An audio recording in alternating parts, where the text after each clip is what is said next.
Gaza पट्टी की ओर जा रहे मानवीय सहायता जहाज को इजरायली नौसेना ने कब्जे में ले लिया है। इस जहाज यानी फ्लोटिला में मशहूर जलवायु कार्यकर्ता ग्रेटा थनबर्ग और कई यूरोपीय सांसद भी मौजूद थे।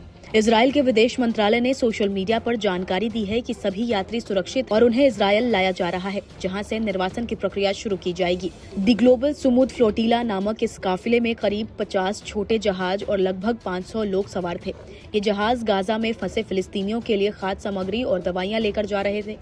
इजरायली नौसेना ने नाकाबंदी तोड़ने की कोशिश के दौरान इस जहाज को रोक लिया और दर्जनों यूरोपीय कार्यकर्ताओं को हिरासत में ले लिया। जहाज को रोकने की कार्रवाई के साथ ही इजरायल सेना ने गाजा पट्टी पर जोरदार हवाई हमला भी किया। इस हमले और गोलीबारी में कम से कम 57 फिलिस्तीनियों की मौत हो गई। लेकिन इस घटना के बाद तुर्की आग बबूला हो गया है। तुर्की ने अपने कई जहाजों की जगह बदल ली है। कई जहाजों को भूमध्य सागर की ओर जाते हुए देखा गया, जिन पर तुर्की के झंडे लगे थे और लोग फिलिस्तीन के समर्थन में नारे लगा रहे थे। गाजा स्थित नासिर अस्पताल के मुताबिक केवल गोलीबारी में ही 29 से ज्यादा लोग मारे गए। ये कार्रवाई ऐसे समय में हुई है जब हमास ने अमेरिकी राष्ट्रपति डोनाल्ड ट्रंप की शांति योजना पर कोई फैसला नहीं लिया है। इस योजना के तहत हमास को सभी 48 इजरायली बंधकों को रिहा करना होगा। इसके बदले इजरायल सैकड़ों फिलिस्तीनी कैदियों को छोड़ देगा।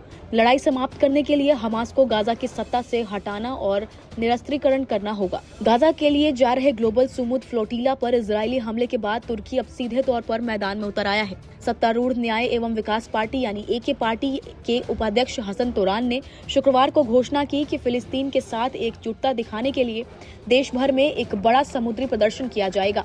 तुरान ने बताया कि काला सागर के सभी प्रांतों से नावें रवाना होंगी जो तुर्की और फिलिस्तीन के झंडे लेकर समुद्र में उतरेंगी। हसन तुरान, जो तुर्की फिलिस्तीनी अंतर संसदीय मैत्री समूह के प्रमुख भी हैं, उन्होंने फ्लोटिला पर हुए हालिया हमले की कड़ी निंदा की है। उन्होंने कहा कि इस हमले के बाद देश भर के नागरिक एकजुट हो रहे हैं। तुरान ने आरोप लगाया कि हम जिस राज्य का सम्मान कर रहे हैं वो एक आतंकी राज्य है। इजरायल ने कभी किसी मूल्य का सम्मान नहीं किया। उसने बच्चों, महिलाओं और आम नागरिकों का नरसंहार किया है। मस्जिदों, चर्चों, स्कूलों, अस्पतालों और पूरे शहरों को नष्ट कर दिया। इसने मानवता के हर प्रिय मूल्य को मिटा दिया है। गाजा की मानवीय सहायता फ्लोटिला पर इजरायल के कब्जे के बाद इमैनुअल मैक्रोन ने इजरायली अधिकारियों से अंतर्राष्ट्रीय कानून का सम्मान करने और फ्लोटिला में मौजूद फ्रांसीसी नागरिकों की सुरक्षा सुनिश्चित करने का आग्रह किया। मैक्रोन ने कहा, हम चाहते हैं कि हमारे सभी नागरिक जिन्होंने इस चुनौतीपूर्ण स्थिति में मानवतावादी कदम उठाया सुरक्षित रहें।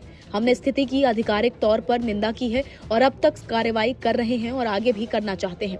सभी नियमों का पालन होना चाहिए और फ्लोटिला में मौजूद फ्रांसीसी नागरिकों की सुरक्षा सुनिश्चित की जाए। कोई भी कार्रवाई जो अंतर्राष्ट्रीय कानून का पालन नहीं करती जायज नहीं ठहराई जा सकती। इटली की प्रधानमंत्री जॉर्जिया मेलोनी ने कहा कि उनकी सरकार 40 इतालवी नागरिकों की सुरक्षित वापसी सुनिश्चित करने के लिए हर संभव कदम उठाएगी। नमस्कार, मैं हूं मानक गुप्ता। अगर आपको हमारा ये वीडियो पसंद आया हो तो इसे लाइक और शेयर जरूर करें और हाँ, हमें सब्सक्राइब और फॉलो करना ना भूलें ताकि आप देश और दुनिया की कोई खबर मिस ना करें। तो जुड़े रहिए हमारे साथ और देखते रहिए न्यूज़ 24।